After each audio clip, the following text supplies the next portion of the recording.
Assalamualaikum warahmatullahi wabarakatuh. Alhamdulillah, rabbil alamin. Wa bihi nasta'in ala umuri dunya. Wassalatu wassalamu ala rasulillah.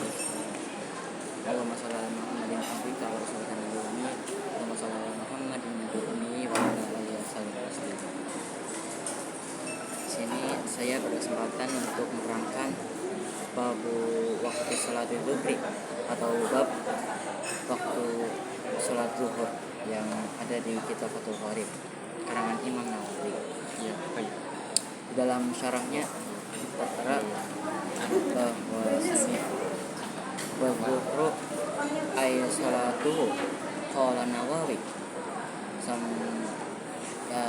bidzalik li annaha zahiratu asyatan nahari wa awlu waqtiha zawalu aimailu syamsi an wasitis samai la bil binazori linafsi amri bal lima yadharu lana wa yurafu dalikal mailu bitahawwa zallu ila jahati masyriki ba'da tanahi kisarihi alladhi wa ghayatul tiqa'i syamsi wa akhirahu ay waqtu dhuhri idza sara dhillu kullu syai'in mislahu ba'da ay ghaira dhillu. Dalam syarah yang sudah saya bacakan tadi, kurang lebih penjelasannya itu tentang definisi dan penamaan. Pertama, kenapa dinamakan sholat zuhur? Karena itu berasal dari zuhurnya, itu berasal dari kata bahasa Arab yang bermakna tengah hari atau waktu matahari saat di puncak langit. Kenapa dinamakan sholat zuhur? Itu karena dilaksanakannya saat matahari tampak jelas di tengah siang. Itu menurut syarah Imam Nawawi dalam kitab Fathul Qorib yang sudah saya bacakan. Contoh visualnya itu dari yang saya bicarakan, ketika dilaksanakan saat matahari tampak jelas di siang hari, itu kita bisa bayangkan seperti matahari seperti lampu di atas kepala kita. Ketika bayangan benda paling pendek atau hampir tidak ada, itu pertanda waktu zuhur. Terus yang kedua, penjelasan tentang awal waktu zuhur sudah tertera di syarahnya, itu zawali syamsi atau tergelincirnya matahari dari titik zenit. Cara mengetahui titik zenit itu ada dua metode. Yang pertama, metode tradisional. Kita dapat mengamati bayangan tongkat. Kita bisa mengetahuinya itu dengan menggunakan tongkat.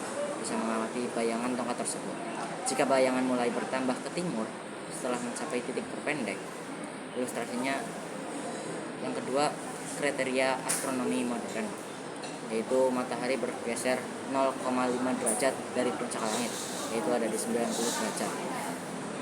Nah, catatan untuk itu, kita itu tidak perlu melihat matahari secara langsung, cukup mengamati bayangan saja. Terus yang tertera di syarahnya lagi, itu akhir waktu zuhur.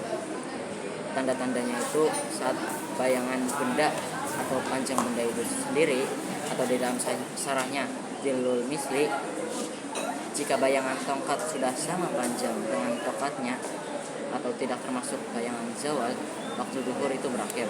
Pokoknya ketika bayangan dari tongkat tersebut itu sudah melewati si tongkat tersebut atau sudah lebih panjang dari tongkat tersebut, itu berakhirnya waktu zuhur. Contohnya itu seperti tinggi tongkatnya 1 meter. Kemudian waktu zuhur berakhir itu saat bayangan sudah mencapai 1 meter atau bayangannya si tongkat itu sudah 1 meter.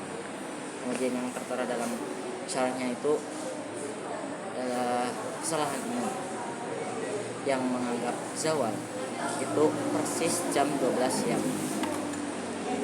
Nah, untuk koreksinya tersebut, zawal itu berada di tiap lokasi dan hari, bisa jam 11.40 atau 12.30. Yang kedua, mengabaikan bayangan. Tidak sah sholat zuhur sebelum zawal meski jam sudah menunjuk jam 12. Terus ada beberapa masalah yang sering dipertanyakan. Mengapa saat di gedung perkantoran, bagaimana cara menentukan zawal tanpa melihat matahari? Solusi singkatnya itu bisa menggunakan aplikasi jadwal sholat yang menghitung zawal berdasarkan GPS. Yang kedua, solusinya itu bisa mengikuti jadwal masjid terdekat yang sudah terverifikasi.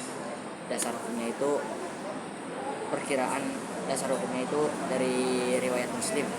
Perkiraan waktu sebagaimana biasa jika kalian kesulitan. Terus ada pertanyaan lagi, mengapa bayangan digunakan sebagai penentu waktu di dalam Islam?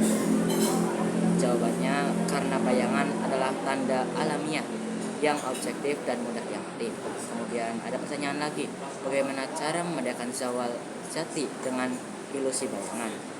Nah, jawaban singkatnya lagi, zawal sejati terjadi ketika bayangan konsisten bergerak ke timur. Kemudian ada pertanyaan lagi, apa hukumnya sholat zuhur sebelum zawal karena salah baca jam? Yaitu tidak sah dan harus diulang setelah zawal. Hikmah dari itu semua, sholat zuhur mengajarkan kita untuk peka terhadap fenomena alam sebagai tanda kebesaran Allah. Kemudian disiplin waktu dengan sistem yang ilmiah dan terukur. Kemudian referensi dari semua itu ada di Fathul Qorib bab Kitab Ahkamus Sholat dan Al-Majmu karya Imam Nawawi. Mungkin itu saja yang bisa saya sampaikan. Wassalamualaikum warahmatullahi wabarakatuh.